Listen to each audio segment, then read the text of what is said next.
Ancient Indian universities. India is called Vishwa Guru. Not for nothing it is called so. Ancient India had more than 16 well established large universities. Every temple had imparted education to the students. Temples, mutts, small and large, were centers of learning. In fact, every home was an educational institution for the father had taught the son, or the guru taught the shishya. There are many in India, both Christians and other self-styled secularists, who shamelessly preach that the Britishers, white Christians, missionaries had imparted education to the vast multitude of Indians. They in fact blabber that Indians were civilized by the Britishers, little realizing that before the Mughal and Britishers had looted India, India was one of the richest countries in the world. India was exceedingly wealthy and prosperous. India had excelled in education and knowledge, in fact in every field. Even 500 years ago, Britain was a mere nation of shopkeepers, and literacy was low, rather abysmal. India was enslaved and looted by the Britishers for about 450 years. Their reign had begun from 1500 and ended by 1947. When the British had enslaved and looted India to its skeleton, it was its duty to provide education, medical care and other benefits. It was a duty and no charity or obligation. It was and is a myth that British white Christian missionaries had provided education and medical care.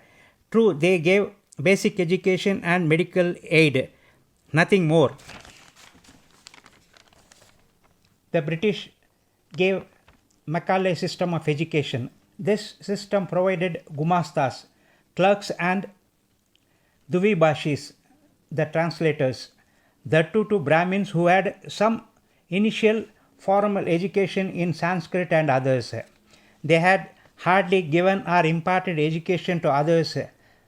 Christian Medical College, Vellore, was the only medical college founded by the Britishers. How many medical and engineering colleges had been constructed by the British? Hardly any. Did the British provide education to the STs, Muslims and slum dwellers? Never.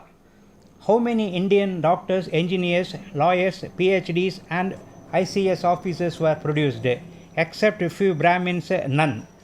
The blabbering that the white missionaries gave education and employment to Indians falls flat. All medical colleges, engineering colleges, IITs, IIMs were established only after India's independence. Doctors, engineers, graduates, postgraduates, doctorates, IAS, IPS officers were produced only after independence, not before.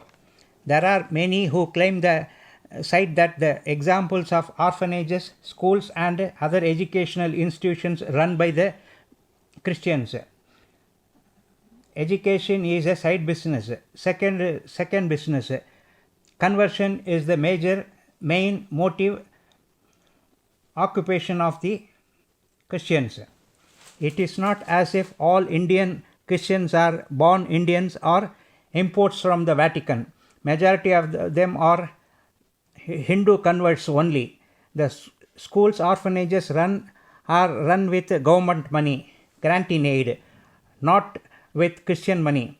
The revenue collected from churches and the mass and their properties are for their welfare only, for the welfare of Christians and Muslims respectively. The revenue collected from crores of Hindu temples and their vast properties, several lakhs crores, are usurped by the state and central governments. These are used to offer populist welfare schemes.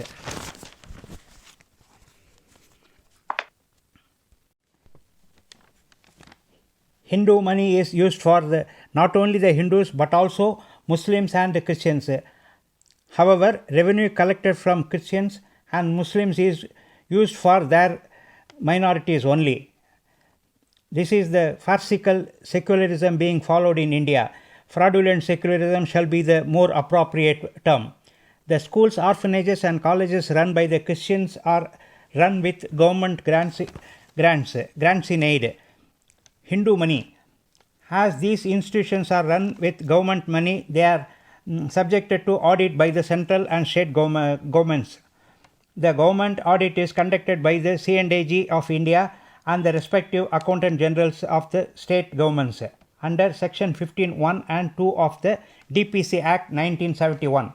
The auditing institutions shall produce the mandatory utilization certificate for the money expended, that the money funded by the state governments were utilized for the purpose for which they were provided. There are several, in fact thousands of institutions blacklisted for having not furnished the utilization certificates for various reasons like embezzlement, unauthorized deviation of funds, unsatisfactory progress, falsified accounts, etc. India had excelled in knowledge and skill times immemorial. No wonder India is called Vishwa Guru. In the olden days, rishis, maharishis, the gurus had offered their knowledge to the students, sishyas, what was called Shruti and Smriti, heard and remembered. Repeated utterings gave the right pronunciation. Explanation gave the meaning. Repeated uttering made the sishyas remember quite correctly.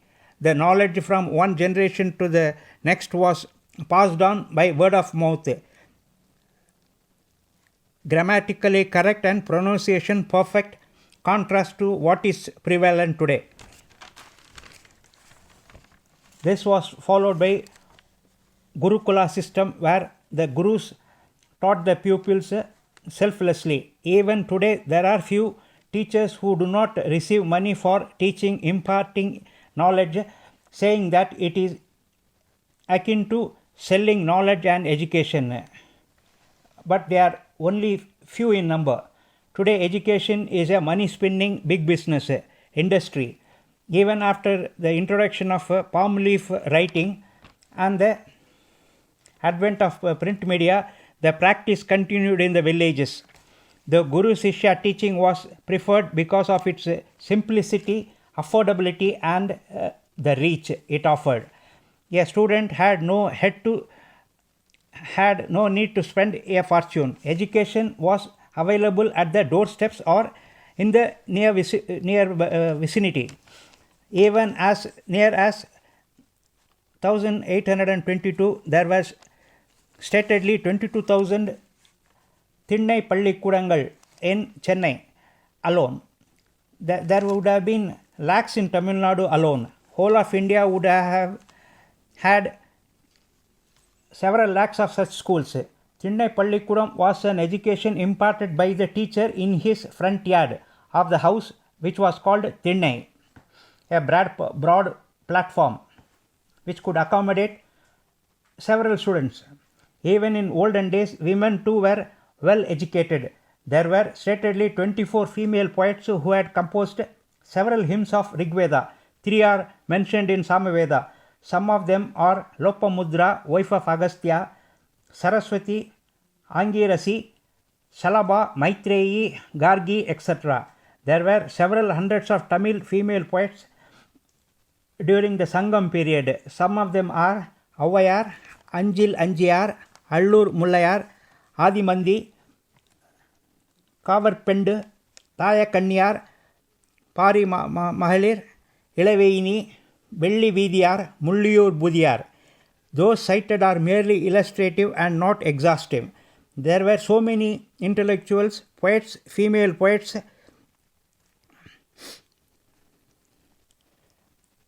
who had written, whose names are mentioned in the ancient epics of India.